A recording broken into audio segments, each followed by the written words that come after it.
Boa noite, professor. Dessa vez, não estou fazendo tarefa atrasada. Vou apresentar sobre os diversos sistemas de arquivos e seus, né? E vou citar os sistemas operacionais que esses sistemas de arquivos funcionam, né? Então, o que é um sistema de arquivo?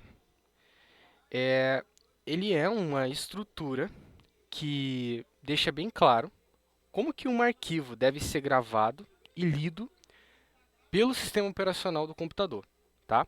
Sem ele, sem você ter ali um sistema de arquivos, seria muito difícil você organizar os dados ali e até mesmo acessar esses dados. Então, ele é de algum modo algo que estrutura toda a informação armazenada dentro do sistema operacional, dentro do computador, tá?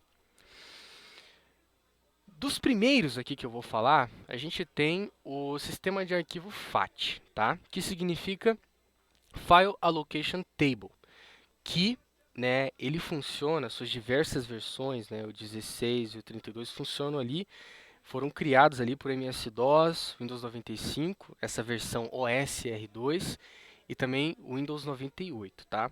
Ele funciona a partir de uma tabela, então você tem uma tabela que anota ali a posição e as informações acerca dos arquivos que foram armazenados ali dentro do computador. Tá. Qual que é a diferença entre o FAT16 e o FAT32? A diferença maior é a capacidade de armazenamento. Então, o FAT16 ele tem ali 65.536 clusters, sendo que cada cluster pode ter até 32 KB. Se você fizer a soma, você vai ter ali uma partição, né? Você vai conseguir particionar o disco com um limite de 2 GB. Óbvio que isso é muito pouco, porque se você pegar lá um HD grande de 100 GB, você vai ter que ter um monte de partição pequenininha de 2 GB. Então os caras criaram o FAT32, tá? Que você tem aqui clusters menores de até 4 KB, só que isso dá uma certa, como que eu posso falar, dá uma certa corretude para o sistema e ele pode chegar a ter partições de até 2 terabytes. Isso porque a Microsoft limitou para garantir o bom funcionamento dele. Em condições normais ia ser muito, perdão, em condições assim, sem essa limitação você teria mais do que 2 terabytes, né? Mas foi limitado porque não tava desempenhando como deveria desempenhar, tá? Um dos problemas do FAT, desse sistema de arquivo FAT, é a questão de segurança, porque tudo poderia ser lido e escrito por qualquer pessoa. Então não tinha segurança, a segurança era zero. Depois, a gente tem o HPFS, que foi criado pela IBM para ser utilizado no sistema operacional dela, que é o OS/2 aí. Tá? Ele é muito parecido com o NTFS, até porque o NTFS foi construído a partir dele, né? Foi baseado nele. Você pode ter nomes de arquivos aqui em até 255 caracteres. As partições são de até 512 GB, o que é coisa pra caramba. E você tem aqui unidades de alocação de até 512 bytes, tá? Hoje em dia, ele caiu em desuso, tá? Ele era utilizado no Linux, tá? Mas hoje em dia ele caiu muito em desuso. Então, assim, você tem aqui um armazenamento contíguo. A Quando você cria um arquivo, você meio que carimba ele com a data, né? Você tem ali a data de criação do arquivo, o último acesso também a data de modificação. Nele você não tem tanta fragmentação de arquivo assim, porque até a questão da tabela guia do FAT é o fato de que quando você vai armazenar ali, você vai armazenar em blocos, e esses blocos, não é garantido que esses blocos eles estão um do lado do outro, então eles ficam meio que separados, aí você precisa de uma tabela para anotar tudo, para garantir que você encontre os dados ali, né? Ah, o cluster tem um tamanho menor em comparação ao outro ali. E mais uma vez, né, a questão do suporte de dispositivos de armazenamento de até 512 GB. Ah, você tem uma operação mais rápida do disco e também há um acesso, né, a arquivos. Enfim, assim, ele significa, né, a High Performance File System, um sistema de arquivos de alta performance. Depois vai ter o NTFS que surge meio que como a Microsoft tinha ligações ali com a HPFS, mas ocorreu alguma discordância ali no caminho e eles resolveram se separar ali do HPFS e criaram o NTFS baseado nele, né, para ser utilizado ali no Windows NT e seus derivados, né? Que basicamente todos os Windows até hoje, né? E aí ele significa New Technology File System, né? Um sistema de arquivos de nova tecnologia. Ele foi baseado no HPFS, que nem eu falei, e ele armazena as localizações de todos os arquivos e diretórios dentro dele. E você tem aqui uma coisa interessante que é o Master File Table, MFT, que é, é como se fosse meta-informações acerca dos arquivos que estão ali. Então, você tem ali arquivo, diretório, até meta-arquivo, tem nome do arquivo, data de criação, essas coisas tudo.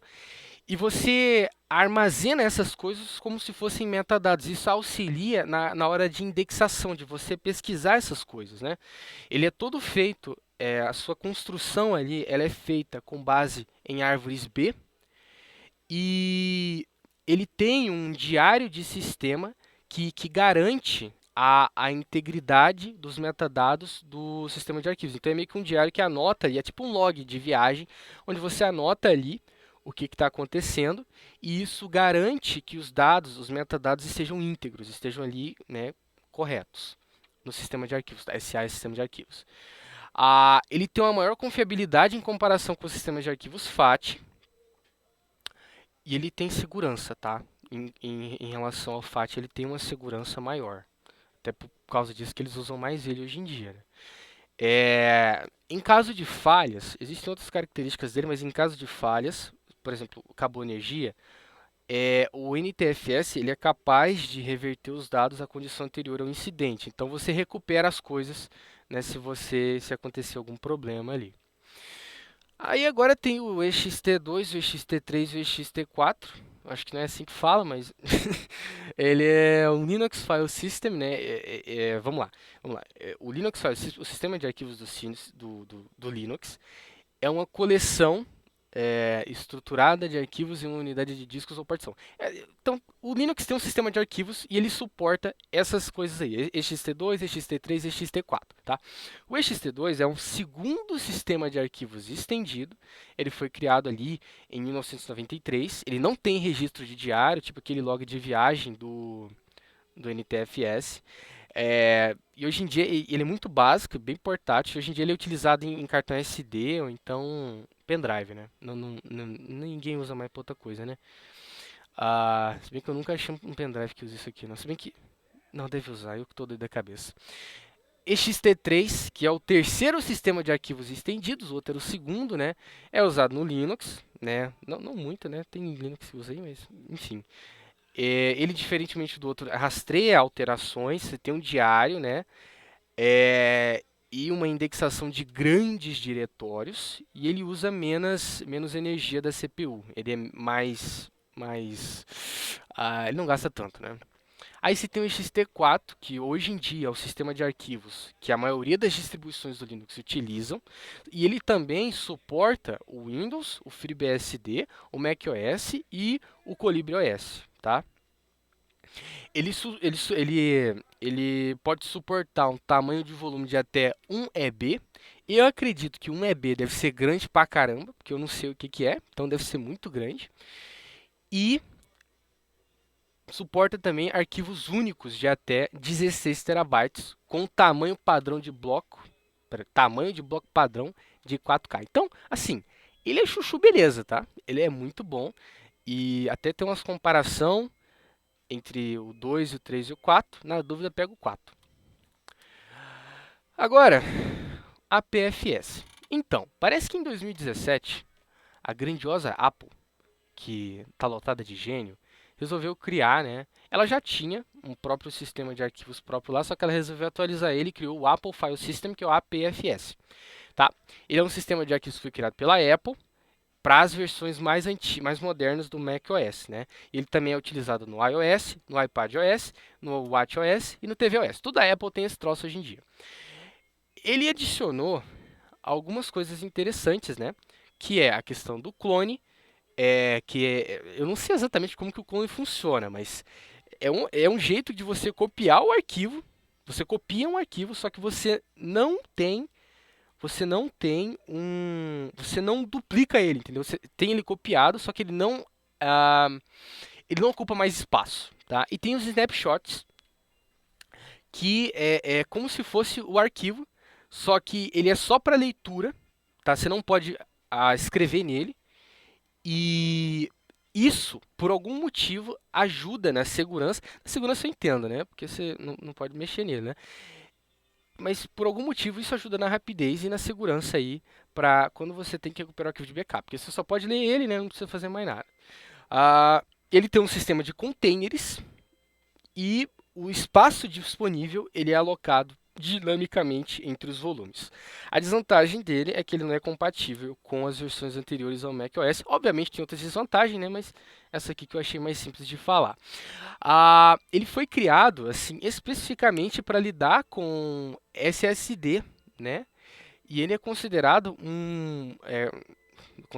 né? Isso aqui eu vi um cara falando que é considerado um sistema de arquivo que vai ditar o padrão de agora em diante, né? Porque ele foi tão bem construído que provavelmente os outros vão adotar certas ideias que o APS trouxe para tornar os sistemas de arquivos mais eficientes.